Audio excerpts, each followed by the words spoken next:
الحمدللہ رب العالمین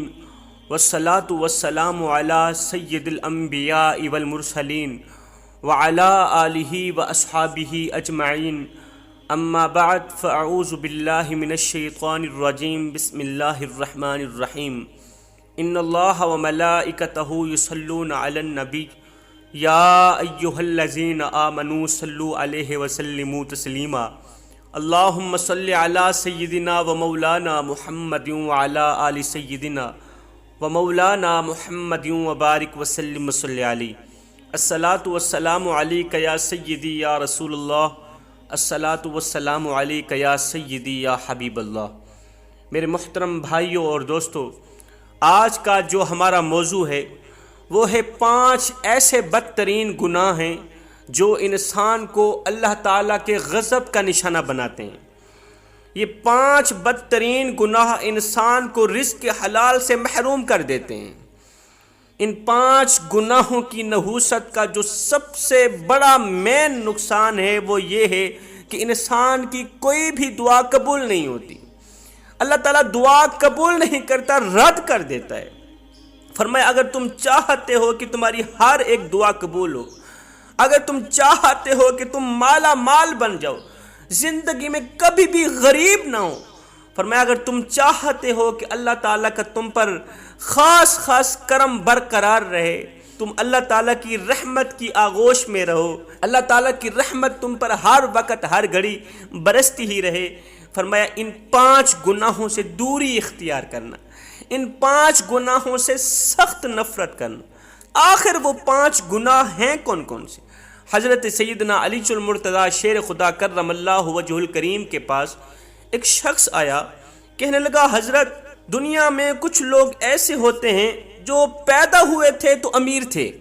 مرتے دم تک بھی وہ امیر رہے، ان سے کبھی بھی رزق ختم نہیں ہوا، لیکن دنیا میں کچھ لوگ ایسے بھی ہیں تو تھوڑے وقت کے لیے امیر رہتے ہیں،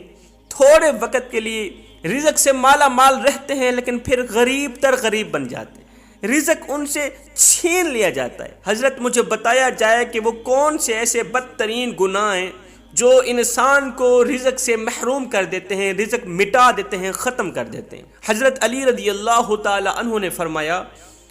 اے انسان، 5 بدترین گناہ ایسے ہیں جو انسان کا رزق ختم کر دیتے ہیں۔ پوچھا گیا حضرت وہ 5 بدترین گناہ ہیں کون کون سے؟ فرمایا نمبر 1 سود کھانا۔ سود کھانا۔ رسول اللہ صلی اللہ علیہ وسلم کے پاس حضرت جبریل علیہ السلام حاضر ہوئے۔ یا رسول اللہ، اللہ فرماتا ہے جو لوگ سود کا کاروبار کرتے ہیں، جو لوگ سود کھاتے اور دیتے ہیں، جو لوگ ضرورت مندوں کو، مجبوروں کو 1 روپیہ دے کر 2 روپے وصول کرتے ہیں، ایسے لوگ قیامت کے دن ان لوگوں کی طرح قبروں سے اٹھائے جائیں گے جن کے چہرے مسخ کر دیے جائیں گے، ان کے چہرے بھی مسخ کر دیے جائیں گے جو دنیا میں سود کا کاروبار کرتے ہیں، ضرورت مندوں کو، مجبور لوگوں کو 1 روپیہ دے کر 2 روپے وصول کرنے والے لوگ قیامت کے دن اس حال میں اٹھیں گے کہ ان کے چہرے مسخ کر دیے جائیں گے۔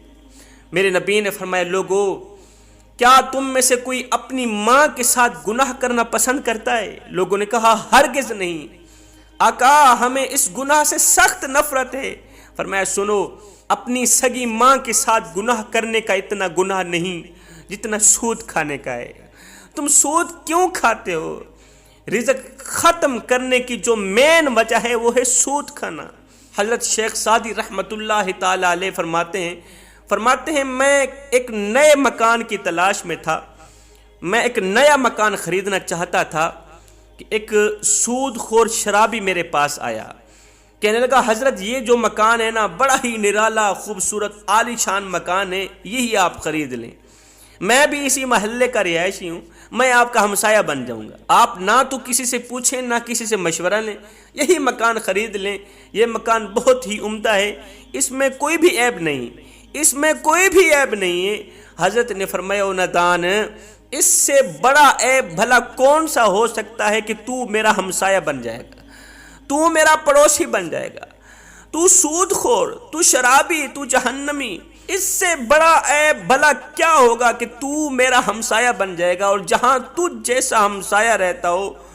وہ مکان مجھے مفت میں بھی ملے تو بھی مہنگا ہے، اور ہاں تیرے مرنے کے بعد اس مکان کی قیمت 10 گنا اور زیادہ بڑھ جائے گی۔ حضرت علی نے فرمایا دوسرا گناہ کسی نیک متقی عورت پر تہمت لگانا۔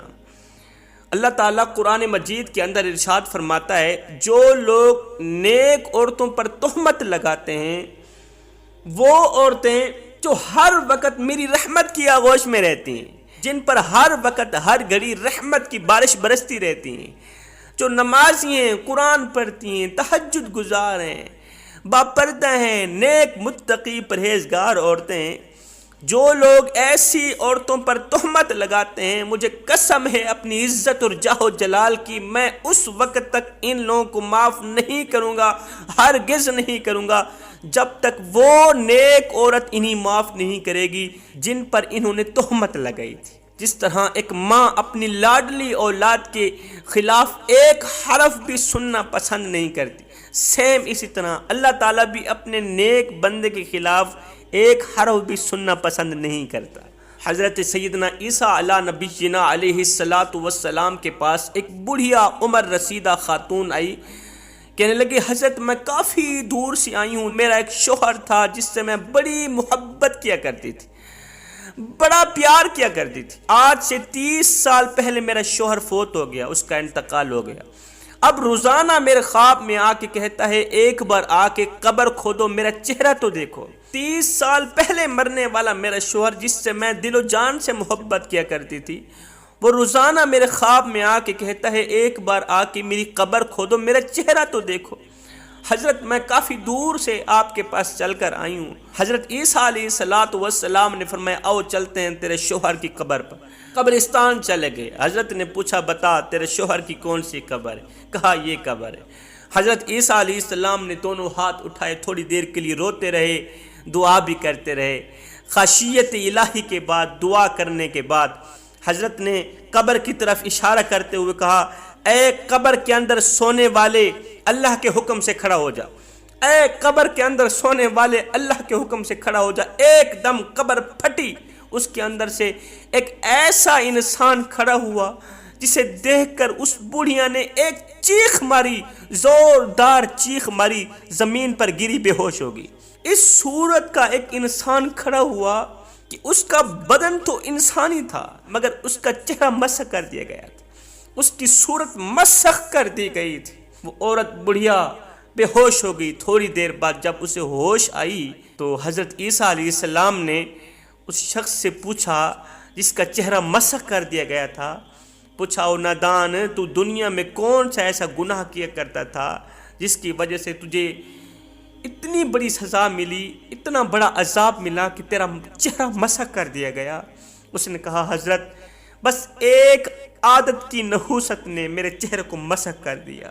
ایک گناہ کی نحوست نے میرے چہرے کو مسخ کر دیا۔ کون سی عادت، کون سا گناہ تھا؟ کہتا ہے میں نیک عورتوں پر تہمت لگاتا تھا، نیک عورتوں پر لگائی گئی تہمت نے میرا چہرہ مسخ کر دیا۔ کل قیامت کے دن بھی میں ان لوگوں کے ساتھ اٹھایا جاؤں گا جن کے چہرے مسخ کر دیے گئے۔ حضرت علی رضی اللہ تعالیٰ عنہ فرماتے ہیں تیسرا گناہ اللہ کے ساتھ کسی کو شریک ٹھہرانا، اللہ کے ساتھ کسی کو شریک ٹھہرانا، شرک کرنا۔ میرے نبی نے فرمایا صحابہ مر جانا، مٹ جانا، ٹکڑے ٹکڑے ہو جانا، پاش پاش ہو جانا، شرک نہ کرنا۔ قیامت کے دن اللہ تعالیٰ اگر چاہے تو زمین و آسمان کے برابر جتنے گناہ کرنے والے لوگوں کو بخش سکتا ہے، مغفرت کر دے گا۔ اگر اللہ تعالیٰ چاہے تو زمین و آسمان کے برابر جتنے گناہ کرنے والے گنہگاروں کو اللہ تعالیٰ اگر چاہے تو بخش دے گا، مگر سنو شرک کرنے والے کو اللہ تعالیٰ کبھی بھی نہیں بخشے گا،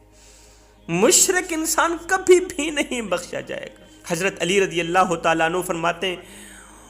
ہیں چوتھا گناہ کسی پر جادو کرنا، اس سوچ کی بنیاد پر کہ یہ زندگی میں خوش کیوں ہے، کسی کی خوشیوں کا جنازہ نکالنے کے لیے، کسی کا جینا حرام کرنے کے لیے اس پر جادو کرنا، اس کی خوشیوں کا جنازہ نکلوانے کے لیے، اس کا رزق ختم کروانے کے لیے جو شخص جادو کرتا ہے، فرمایا ایسا شخص دائرہ اسلام سے خارج ہو گیا جس نے کسی پر جادو کیا۔ جب وہ مرے گا ایمان کی حالت میں نہیں مرے گا، مسلم بن کر نہیں مرے گا۔ جب وہ مرے گا روح نکلنے سے پہلے پہلے شیطان آئے گا، کہے گا بیٹے میں تیرا باپ ہوں، اس کے باپ کے روپ میں آئے گا، باپ کی شکل میں آئے گا، بیٹے میں تیرا باپ ہوں، دیکھ تیرے دادا یہودی بن کر مرے، تیرے پردادا یہودی بن کر مرے، بیٹے تو مسلمان بن کر کیوں مر رہا ہے، کیوں جا رہا ہے، تو بھی یہودی مذہب قبول کر کے مر، تو بھی یہودی مذہب لے کے جا۔ الغرض یہ شیطان کی باتوں میں آ کر یہودی مذہب قبول کر کے اس دنیا سے دفع ہو جاتا ہے۔ حضرت علی فرماتے ہیں 5واں گناہ جو سب سے بڑا گناہ ہے، جو اللہ تعالیٰ کو بہت ہی ناپسندیدہ ہے، وہ ہے کسی کو دکھ دینا، کسی کو تکلیف دینا، کسی کا جینا حرام کرنا ہے۔ کسی کو دکھ دے کر، کسی کو غم دے کر، کسی کو درد دے کر، کسی کا جینا حرام کر کے، کسی کی زندگی اجیرن بنا کے، برباد کر کے،